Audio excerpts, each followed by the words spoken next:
देखो भाई, ये जो है था 42वां संविधान संशोधन अधिनियम 1976 में जो हुआ था, इसमें प्रस्तावना में तीन शब्द जोड़े गए थे। एक तो था ये समाजवादी, एक पंथनिरपेक्ष, एक अखंडता। इसे आप सपा भी बोल लो। ठीक है।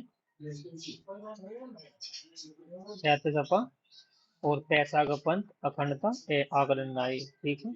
सपा से जोड़ लो, यानी कि 42वें संविधान संशोधन में जो अधिनियम संशोधन अधिनियम 1976 में जोड़े गए तीन शब्द जोड़े गए थे, याद रखना सपा। ठीक है, यानी कि इसका ऑप्शन नंबर ए है।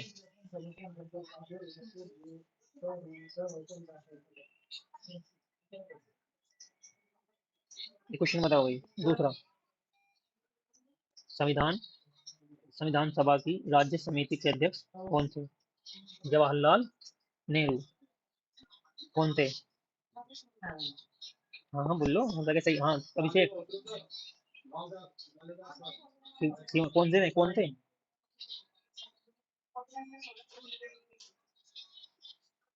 जवाहरलाल नेहरू थे। ठीक है। संविधान सभा की राज्य समिति के अध्यक्ष जवाहरलाल नेहरू थे। गड़बड़ हो जाएगी। चलो प्रश्न पढ़ लो पहले, फिर कलम में चलते हैं। अरे दो ऑप्शन पढ़ लो, ऊपर जब आओगे वो पढ़ तो कर लो। निम्नलिखित में से कौन सा देश अप्रत्यक्ष लोकतंत्र का पालन करे? अप्रत्यक्ष लोकतंत्र का पालन कौन कौन सा करे? बताओ, कनाडा करे या नहीं? भारत तो है। ये सारे ऑप्शन देख लो बस। संयुक्त राज्य अमेरिका है, स्विट्जरलैंड है, कौन सा है? इसमें ऐसे आओगे ऑप्शन भाई, इसमें ऑप्शन ही ऐसे लगाओ।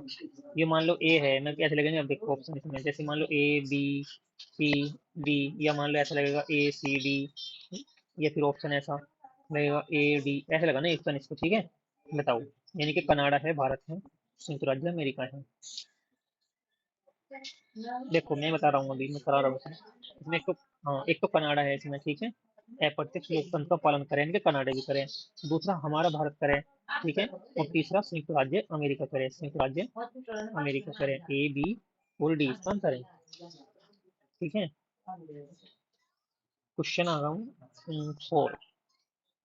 निम्नलिखित में से कौन सा भारत के संविधान की एक प्रमुख विशेषता नहीं है? बिल्कुल सही है, करेक्ट आंसर है, क्योंकि सबसे बड़ा लिखित संविधान है हमारे भारत का। तो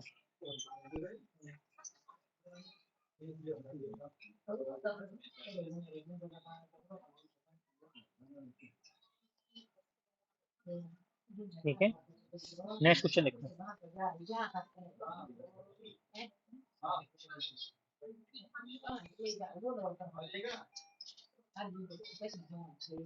चलो,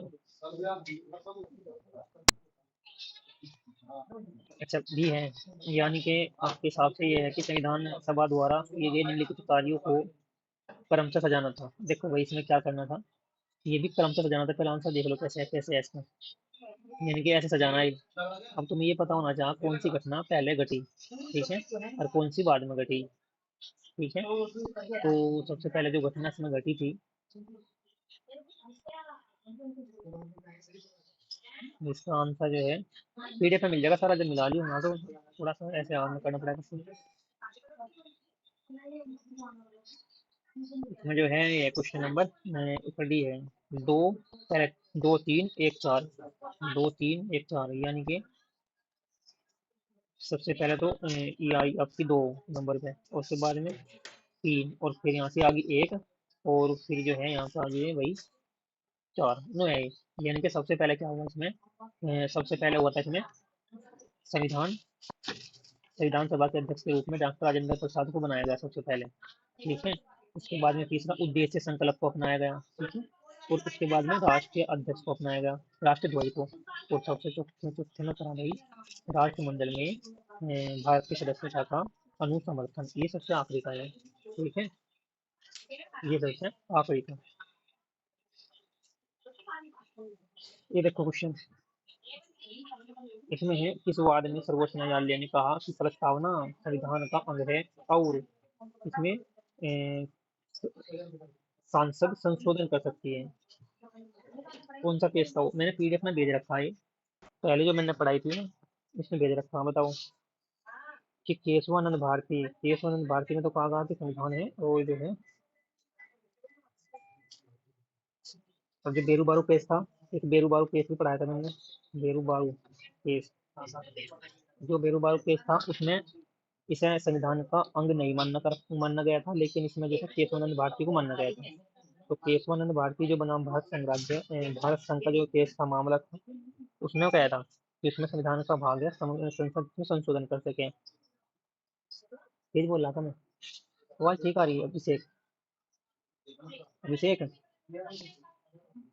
आवाज ठीक आ रही है, कम आ रही है?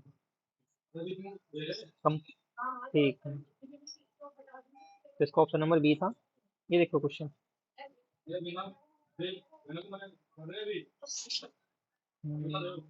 नहीं, तुम 2 मिनट के लिए रुको, मैं पीडीएफ अभी सही करनी पड़ेगी, दिक्कत आ रही है इसमें तो बार बार। चला लो, चलो ऐसे ही चला लो सर।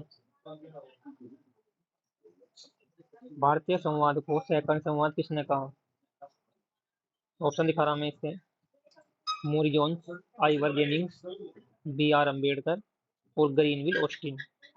ठीक है, इसमें जो है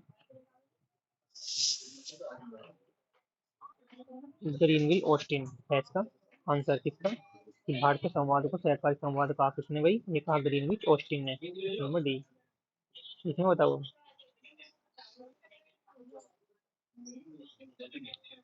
निम्नलिखित में से किस संशोधन के माध्यम से समाजवादी शब्द को भारतीय संविधान की प्रस्तावना में जोड़ा गया था? तो अभी भी पीछे ही पढ़ा है हमने, सपा कि समाजवादी, पंथ निरपेक्ष और अखंडता पढ़ा है ना, अखंडता। तो इसमें जो है ये 42वां संविधान संशोधन था। 42वां कब हुआ था? ये 1976 में ये हुआ था। इसमें शब्द जोड़ा गया था। ठीक है, यानी कि ऑप्शन नंबर बी। ठीक है, देखो ये भी रियाज की यहाँ से व्याख्या कि 42वां संविधान संशोधन अधिनियम से जोड़ा गया। 42वें संविधान संशोधन अधिनियम 1976 के द्वारा संविधान की प्रस्तावना में 3 शब्द जोड़े गए: समाजवादी, पंथ निरपेक्ष और अखंडता। ठीक है, नेक्स्ट है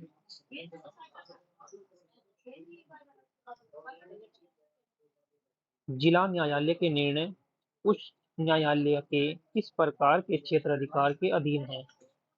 बताओ शिवानी, अभिषेक, अभिषेक आंसर। इसमें है अपीलीय क्षेत्राधिकार, अपीलीय क्षेत्राधिकार है इसका आंसर।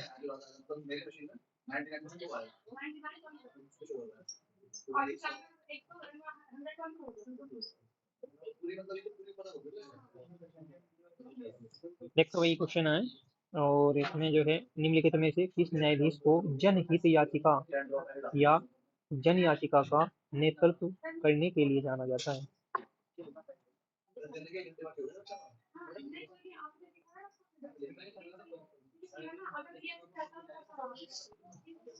इसमें बी है आपका आंसर।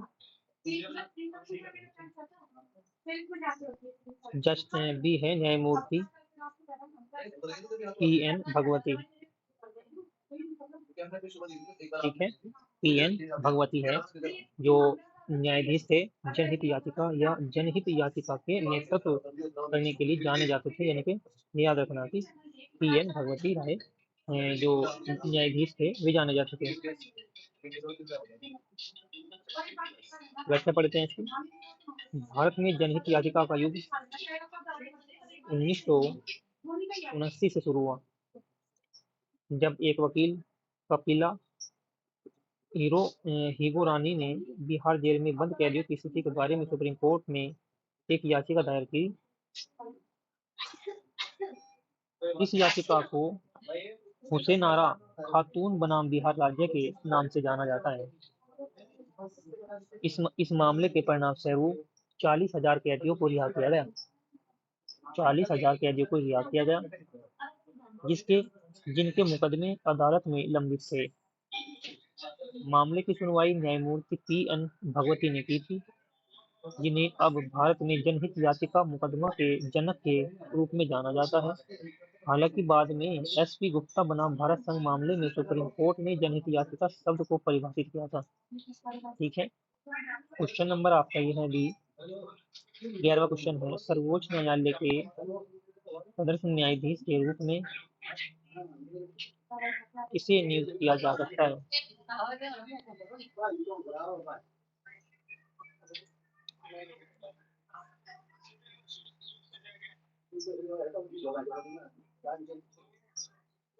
बताओ भाई,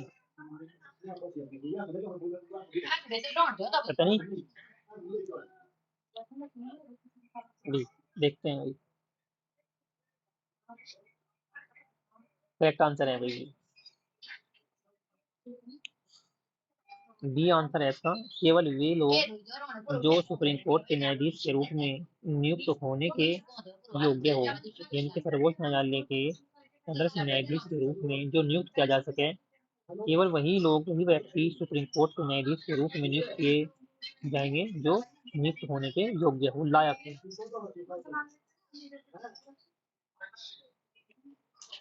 उत्तर था इसका बी। यदि सर्वोच्च न्यायालय के किसी भी सत्र को आयोजित करने या जारी रखने की स्थिति न्यायाधीशों के कोरम की कमी है, तो भारत के मुख्य न्यायाधीश के परामर्श के बाद उस न्यायालय के एक न्यायाधीश को सदस्य न्यायाधीश के रूप में नियुक्त कर सकते हैं। उस न्यायालय संबंधित राष्ट्रपति की पूर्व सहमति से होगा ऐसा कार्य। ये प्रश्न देखो, यदि राष्ट्रपति चुनाव में कोई विवाद होता है तो निम्नलिखित में से किसे संदर्भित किया जाएगा? मुख्य चुनाव आयुक्त को, सुप्रीम कोर्ट को, संसद को, उपराष्ट्रपति को?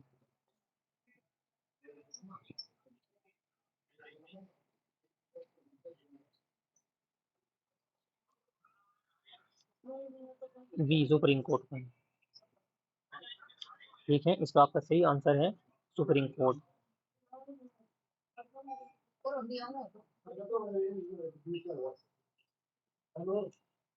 देखो इसमें कहा गया भारतीय संविधान के अनुच्छेद 72 में, कौन से में?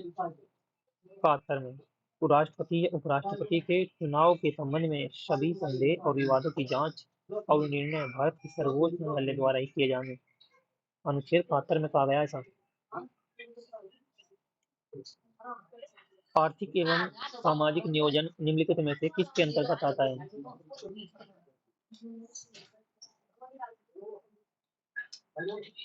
आर्थिक व सामाजिक नियोजन, बिल्कुल सही, समवर्ती सूची में। ऑप्शन नंबर सी, समवर्ती सूची में।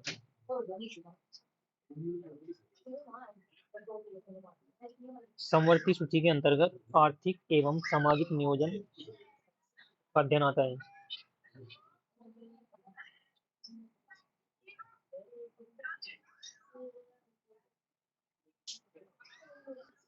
आंसर दो इसका।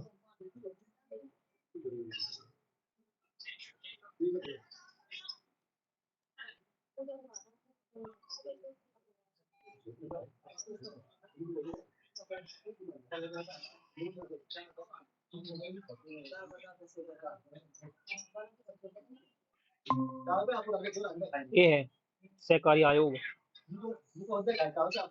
यानी कि आयोग की सिफारिश के आधार पर अंतरराज्य परिषद की स्थापना की गई। यह है सहकारी आयोग, सरकारिया।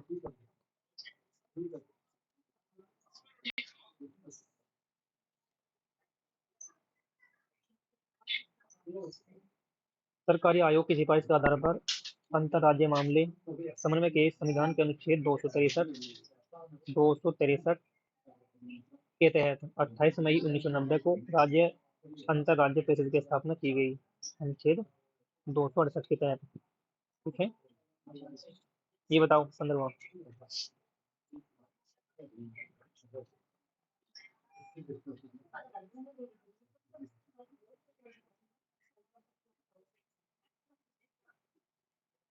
नवंबर।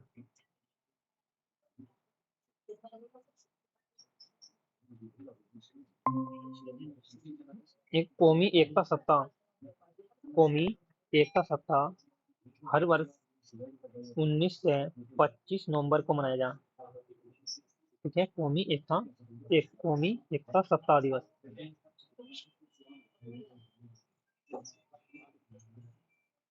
भारतीय संवाद असमान संवाद के सिद्धांत पर आधारित, जिसके तहत सभी राज्य समान नहीं है और कहीं को विशेष दर्जा प्राप्त है। निम्नलिखित में से किस अनुच्छेद के तहत नागालैंड को विशेष दर्जा प्राप्त है?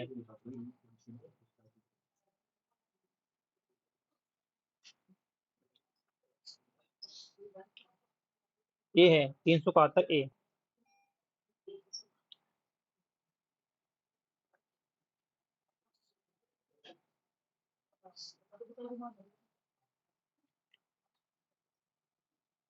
इसमें है भाई 371 ए। 371 ए। 371 ए में कहा गया कि भारतीय संवाद असमान संवाद के सिद्धांत पर आधारित है और जिसके तहत सभी राज्य समान नहीं है और कहीं विशेष दर्जा प्राप्त है। तो इसमें कहा गया 371 ए में। नेक्स्ट क्वेश्चन है,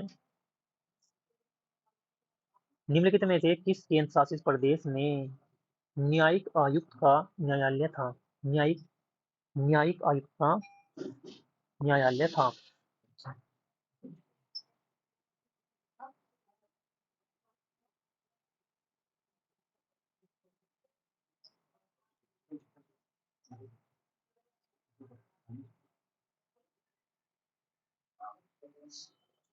पांडुचेरी में, दमन और दीव में। ठीक है, ऑप्शन नंबर सी है आपका ये, दमन और दीव। ये बताओ, भारत के संविधान सभा की स्थापना किस वर्ष हुई? ठीक है,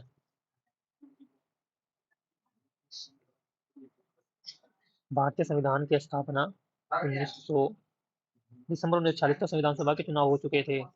दिसंबर 1940 तक संविधान सभा के चुनाव हो चुके थे।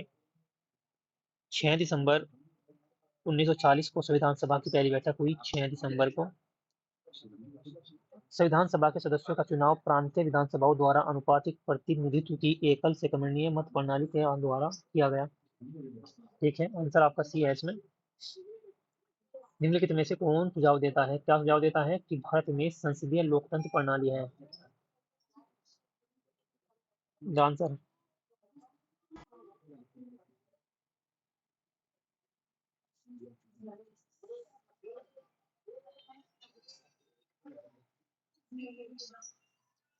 ए, बी है भाई इसमें।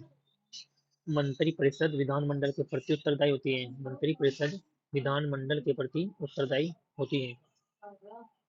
मंत्रिपरिषद विधानमंडल के प्रति उत्तरदायी होती है। इसमें अगले ब्याज में भारत सरकार की संसदीय कहा जाता है भारत सरकार को, क्योंकि इसमें राज्य विधायिका और केंद्र सरकार के बीच घनिष्ठ संबंध होता है। केंद्रीय मंत्रियों की परिषद विधायिका के संयुक्त सदस्यों में से चुनी जाती है और सीओएम के प्रति उत्तरदायी है।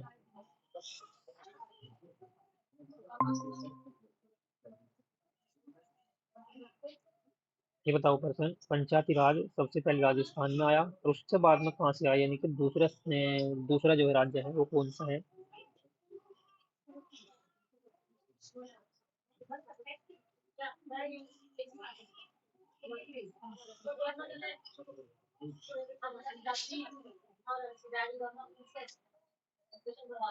Option number A. पंचायती राज प्रणाली को पहली बार राजस्थान राज्य के द्वारा 2 अक्टूबर 1959 को लाया गया। 2 अक्टूबर, 2 अक्टूबर किसका जन्मदिन है? और एक और है, मैसेज में बता दी कौन है वो, देखते हैं। और 1950 में उसके बाद में क्या हुआ, नागौर जिले में अपनाया गया था 1950 और 60 के दशक के दौरान अन्य राज्य में। ठीक है,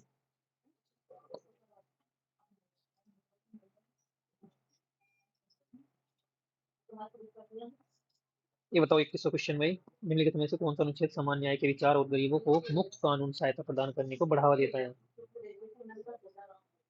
वित्त कार्ड, वही वित्त कार्ड, सो जा।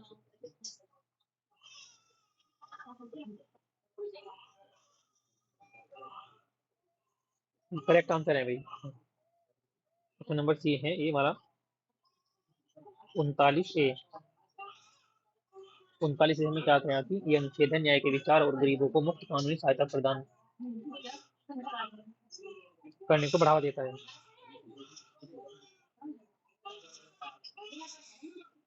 भारतीय संविधान का कौन सा अनुच्छेद सर्वोच्च न्यायालय को भारतीय नागरिकों के मौलिक अधिकारों की रक्षा का अधिकार देता है?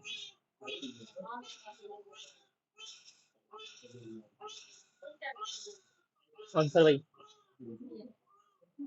हाँ गई तो पता ही नहीं हुआ, पढ़ा रखी मैंने सारी पॉलिटियां। वीडियो भी रखी, पीडीएफ भी रखी, जब कोई देखता ही नहीं। कल को कल को परसों को भी यही क्वेश्चन है पॉलिटी के, उसके बाद में खत्म हो जाएगी पॉलिटी।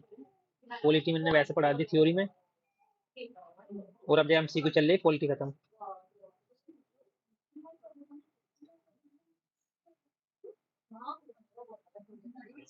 ठीक है, छुट्टी मना देगा।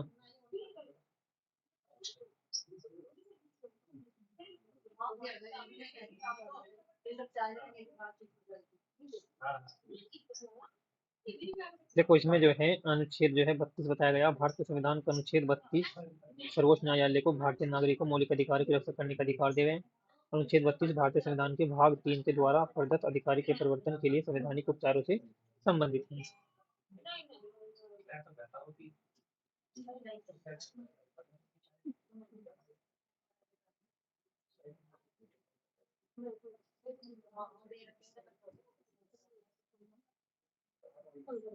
C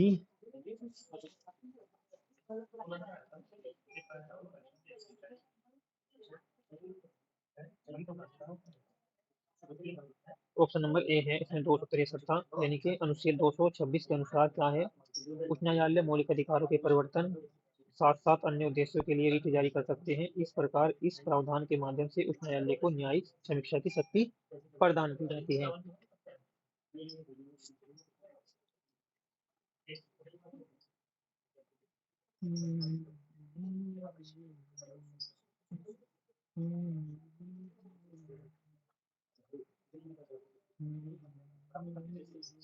correct, we agree. निम्नलिखित में से कौन सा राष्ट्रपति चुनाव विवाद की सुनवाई के लिए सर्वोच्च न्यायालय में उपस्थित था? वी गिरी। ठीक है, ये तो 25वां। तो प्रधानमंत्री के रूप में इसकी शपथ को असंवैधानिक बताकर चुनौती दी गई।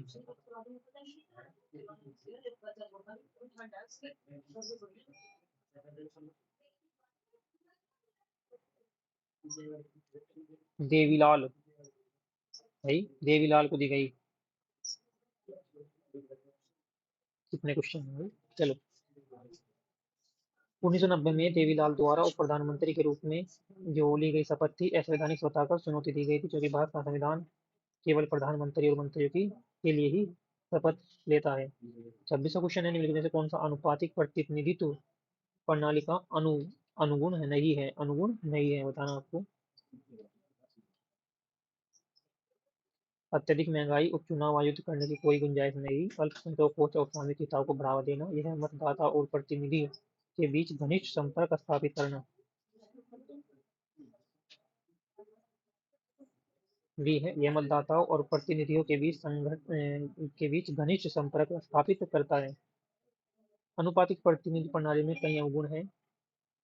यह अत्यधिक महंगा है और उपचुनाव आयोजित करने की कोई गुंजाइश नहीं होती। यह मतदाताओं और प्रतिनिधियों के बीच घनिष्ठ संपर्क को समाप्त करता है। यह अल्पसंख्यक सोच और समूह हितों को बढ़ावा देता है, मतदान के महत्व को कम कर देता है। ठीक है भाई, आज तक यही थी। जय हिंद, जय भारत।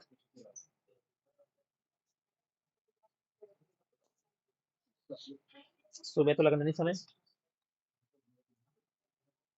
नहीं शाम को तो 8:30, नहीं 8:30 सही रहने दो से।